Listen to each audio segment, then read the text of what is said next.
up, guys? It's your boy, Barca Boy 103. Today we're going to be reacting to the Barcelona news over the past 24 hours. We're going to be talking about why Ronald Koeman wants to bring in a physical midfielder in January. We have a list of 4 right now of Kessie, Ndombele, Beek, and Brozovic. And Ronald Koeman desperately wants one of them to come in January alongside Raheem Sterling. Of course, Sterling at the moment is pushing for a move to Barcelona. He has told Barcelona that he would be willing to join, and now it's up to Barcelona and Man City to reach an agreement. We get some updates around contract renewals at the club on the youngsters on Gavi, Pedri, Ansu Fati, Araujo, and Mingueza. And lastly, cover the big interview that Joan Laporta did with Rack 1, talking about, Messi, the loan from Goldman Sachs, Espai Barca, suing Bartomeu, all those details. But before we get into it, make sure you guys smash that like button down below. Let's try to get the 200 likes in this video. Be very much appreciated. Also, make sure you hit the subscribe button down below if you haven't already. And let's get into it. Let's start off with the transfer news. Over the past 24 hours, again, we are being linked heavily to Raheem Sterling, coming in from Gabriel Sanz from Mundo Deportivo. He's come out saying that Raheem Sterling is open to joining Barcelona, and Barcelona prefer a loan for 6 months with a mandatory purchase option in the coming season. They want to take advantage of the good relationship they have with Man City. So Sterling is saying yes to Barcelona. He is pushing on his side. But my big question is, why is it going to be a mandatory buy option? Why not just do a loan, see how it goes, have that buy option in there? Nonetheless, Barcelona are really hard in pursuing Raheem Sterling for the winter transfer market. We've also been linked to another Premier League forward in Divock Origi, the Liverpool striker, coming in from Esport 3. They've come out saying that Divock Origi's agent has offered him to Barcelona. His contract ends in the summer in June 2022. Origi has fallen out of favor in Jurgen Klopp's team and is looking for a way out in the winter market. No, we already have Luke de Jong. We don't need Origi. This is a big fat no from all the culés as well as Barcelona. Now, aside from attacking options, we've also been linked with some midfield options coming in from Sport. They came out saying that Barcelona want to sign a versatile and physical midfielder in January at an affordable price as well. This is a request from the manager Ronald Koeman. The 4 options on the table right now are from Kessie, Marcelo Brozovic, Tanga Ndombele, and Beek. Now, I don't understand what Koeman wants when he wants a physical, versatile midfielder. I mean, just tell Ricky Push to hit the gym and we got it all sorted out. You have Javi, you have other midfielders in the Barcelona B, and you can go Gonzalez. I think the only one on this list that I really want to see at Barcelona is Beek on a simple loan for 6 months. Come in, help the team, maybe have a buy option in there as well would be fantastic. Of course, Kessie will be for free in the summer as well as Brozovic. And of course, Ndombele right now is out of favor at Spurs. So all these 4 midfielders are very, very viable. I wouldn't mind bringing maybe one in, but again, you're going to hinder the playing time of Javi, Nico, Ricky Puig. So in the end, I would stay with them for the rest of the season. But we'll wait and see. But the only one that I really would accept is Beek on a loan. Let's now discuss the news in regards to contract renewals at the club. This is coming in from Mundo Deportivo, and Dave came out saying that Barcelona want to shield the youngsters. The club have already reviewed the contract of 9 out of the 14 sub-22s and is now negotiating the renewal of Ansu Fati, Pedri, Araujo, Gavi, which are considered urgent at the moment. Let's talk about those few. Firstly, on Ronald Araujo, they came out saying that Araujo's representative, one of them is a European and another one is in Uruguay, have already started to talk with the club to extend his contract, with ends in January 2023. They spoke last month and they want to continue with the same this month. So again, Araujo's on the table at the moment. Barcelona want to get that done as soon as possible. With his contract expiring in January 2023, that means that this January he will have 1 year left on his contract. So Barcelona want to get that done as soon as possible. On Oscar Mingueza, they came out saying that Mingueza's contract was recently extended to June 2023, but Barcelona are considering to adjust his contract to suit his current role, since the terms of the current contract was agreed in 2018. So Mingueza's contract is a little bit out of date, not really the priority at the moment, but definitely on Barcelona's table for sure. But the main one at the moment, alongside Ansu Fati and Pedri, is Pablo Gavi, of course, struggling toward the light at the moment. Now, Candace have come out saying that an English club tried to tempt Pablo Gavi with a €5 million offer in 3 years as a youth player when he was 16 years old, but decided to stay at Barcelona, the club in which he always wanted to succeed, which is of course some good news. They also came out saying that Barcelona are already talking with the representatives of Pablo Gavi to renew his contract, which of course ends in 2023 in June, and of course mainly to improve the conditions of the contract. The idea is to have him registered as a first team player for next season. So again, this is kind of like the Pedri Moriba kind of story that we're seeing with Pablo Gavi. Hopefully it won't turn out as a Moriba story, but again, Barcelona want to make him a first team player next season. And for Richie Romano, it's also come out and say that the Barcelona board is working really hard on Pablo Gavi's contract renewal for weeks now, and it will be a 5-year contract. and it will be a 5-year contract with the salary in which it will increase every single year. So Barcelona are looking at that increased salary for Pablo Gavi. So I'll start, let's say, an example for 50,000 euros a week based on goals, assists, appearances, performances, all that sort of stuff. The money will increase as they go. And Mundo Deportivo came out back in that statement as well, saying that Gavi, yes to Barcelona always. At 11 years old, he preferred Barcelona over Real Madrid and opted to renew his contract with Barcelona until 2020. Manchester City and Chelsea wanted to sign him when he was younger, but he never prioritized the money, and Barcelona didn't even want to listen to any offers. So Barcelona trusts Pablo Gavi, and Pablo Gavi trusts Barcelona. Of course, right now the priority is Ansu Fati and Pedri, because right now they are the face of Barcelona and the big names. But after that, Pablo Gavi will be the priority alongside Ronald Araujo and Oscar Mingueza as well. Now, another player who isn't a youngster who was in line for a contract renewal is Sergi Roberto. This is coming from Candecer. They came out saying that Roberto's representative wanted to close the contract renewal during last week's meeting. Barcelona will offer new conditions and are waiting for a new meeting to try and unlock the situation and to reach an agreement. So of course, we heard reports saying that, oh, Barcelona maybe are like, now we're looking to give Roberto a new contract, but now it is full steam ahead to give Roberto a new contract. Roberto also did an interview with the Spain national team saying that, look, I will renew my contract with Barcelona very, very soon. So that's him, saying in the media that he's going to renew his contract. So it looks like in the end, Roberto will sign a new deal with Barcelona. Let's now discuss some injury updates on the FC Barcelona first team. We only have one today, and that is on Serginho Dest, who again on international break went down injured for the USA. This is coming in from Juan Marti from Sport. He came out saying that Dest has been subbed off due to an injury in the US World Cup qualifier game against Jamaica. The extent diagnosis of the injury is still awaiting. So by today, we should know the extent of Dest's injury. But again, one of our fullbacks getting injured again for the second time this season. We really don't need this at the moment. We have no fullbacks. I think right now we have Alejandro Balde, and that's pretty much it. And Roberto as that backup. So you really need Dest to be fully fit when he comes back from the international break. But right now, it's not looking that good. And the final topic that I want to discuss before I end off this video is go through Joan Laporta's interview that he did with Rack 1 yesterday.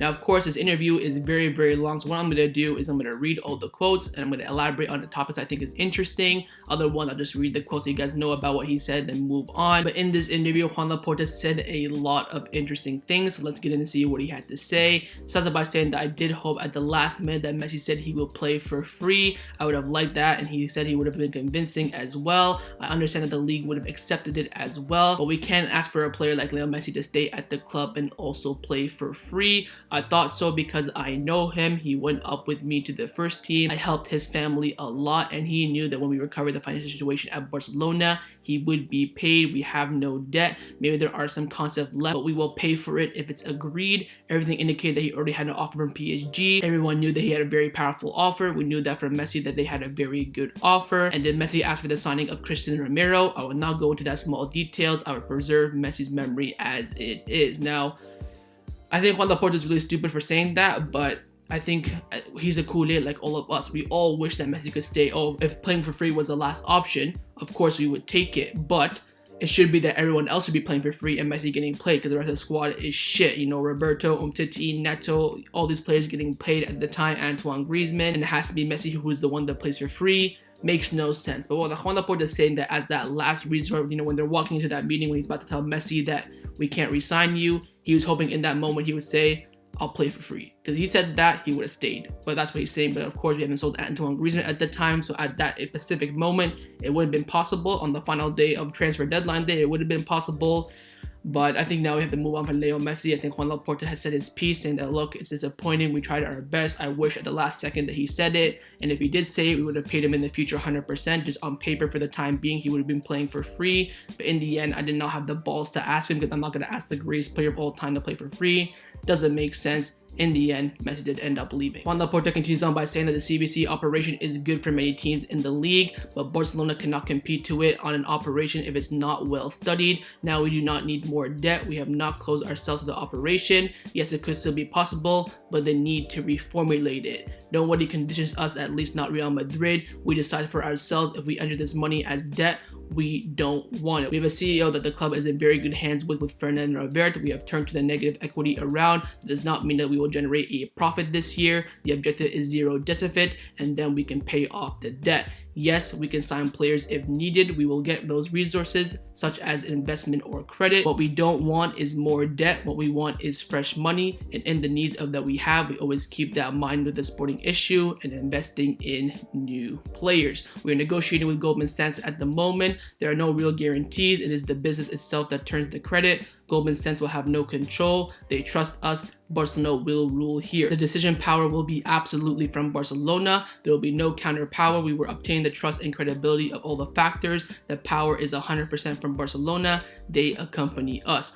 Where will we play when the Camp Nou is under renovation? It's looking like it's going to be the Johan Cruyff. It's going to be that option that grows the most. We want to expand that stadium. It is planned to go outside of Barcelona for only 1 year. So of course, when we're training up Barcelona, the Espai Barca project, Barcelona will have to leave the Camp Nou for 1 year. And right now, Joan Laporta is playing at 1 year for Barcelona at the Johan Cruyff Stadium. We are contemplating that the Johan Cruyff will have 50,000 spectators. So of course right now, the Johan Cruyff Stadium only holds 5,000 people. So what he wants to do is increase the Johan Cruyff Stadium to 50,000 people. Then when the Camp Nou is under construction, we will play our games for 1 season at the Johan Cruyff Stadium. And the partners will perfectly understand the situation, and the new Camp Nou will be a jewel for the next century. There have been changes for the project from beforehand to make improvements from the previous board. When I saw the new project, I got goosebumps when they presented it to me. For the city, it will be a great impact. We have become a world reference for leisure, entertainment, and sustainable way. The new Camp Nou will have a capacity of 110,000 spectators with some new VIP boxes and hospitality. Goldman Sachs will be a partner that helps us in all these options. They will be people who are understanding our philosophy. On Roberto's contract renewal, we are restructuring his contract and the salary has been lowered. It is not closed because it is pending some fringes that we are just waiting for. On Pedri, the renewal of Pedri is very advanced and hopefully we can advance it very soon, as well as Ansu's contract renewal is doing very well. The intention is to renew the young players that we have. We are working on the renewal of all the youth players and so far they are responding well and we are in the process of renewing. Next week, I hope to give you guys some good news. So next week, hopefully we get some contract renewal announcements. Deco, the Barcelona legend, of course, is working for Barcelona at the moment. He is in charge of scouting the Brazilian and Portuguese market for the club. The decision is that Koeman continues. When things don't go the way you want, we were all discouraged. Koeman was as well. But after listening to the people that I trust, I came to the conclusion that I must act as I did with Frank Rijkaard. Koeman is a culé like us. He wants Barcelona, you knows it, and he tells you it. It is a myth for Barcelona and decide to come in the situation of the maximum difficulty. So he's saying that basically I'm going to give Koeman a second chance. I mean, I'm a culé. Just make me the manager. I'll manage for free, you know. I don't really like this argument like, oh, he's a culé. Let's give him another chance. So what?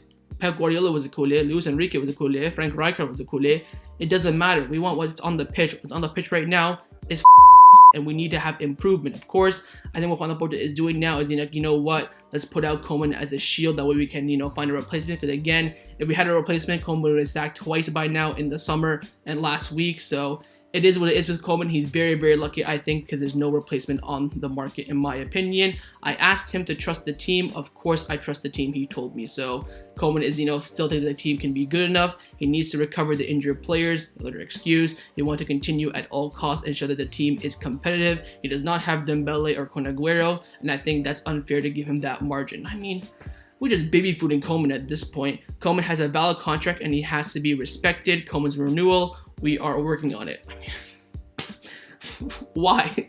He has to. I think he's lying, to be honest. There is no way in hell he is working right now on a renewal for Ronald Koeman. With Xavi, I spoke frequently with him because we are friends. I also speak with Pep Guardiola on a regular basis. I like to know what they think because they know more about football than me. So Joan Laporta in good contact with Pep and Xavi, getting advice about Barcelona. They meet with Koeman before the Atletico Madrid game. When Koeman explained it to me, I understood it. And we all have our own ideal project. We all have the respect for professions. It happens with me and Rijkaard in the past and with Guardiola as well. And I wanted it to happen with Ronald Koeman as well. So he's saying, look, Rijkaard and Pep had some difficulties and I gave him the second chance. I gave him the benefit of the doubt. And I want to do the same with Ronald Koeman. I mean, fair enough. I would like to pay tribute to Messi. We would be delighted to do so at the right time if they want to pay tribute as necessary. So again, stadium, banners for Messi, all that sort of stuff. But don't forget about Suarez. I think when Suarez comes to the Camp Nou, I hope we do something for him as well. Some banners comes out with his golden shoes, something like that. That'll be very, very nice.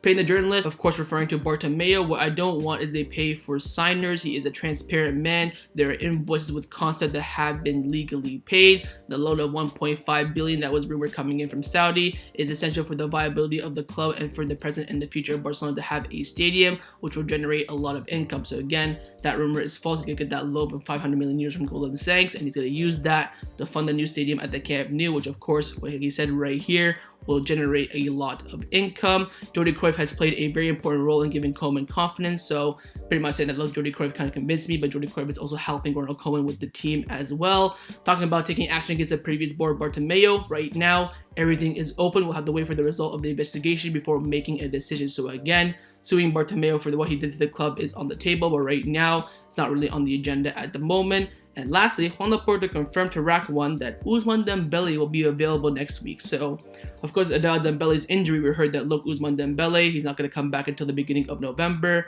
But the president's saying he's going to be back next week alongside Kun Aguero, which I think makes absolutely no sense.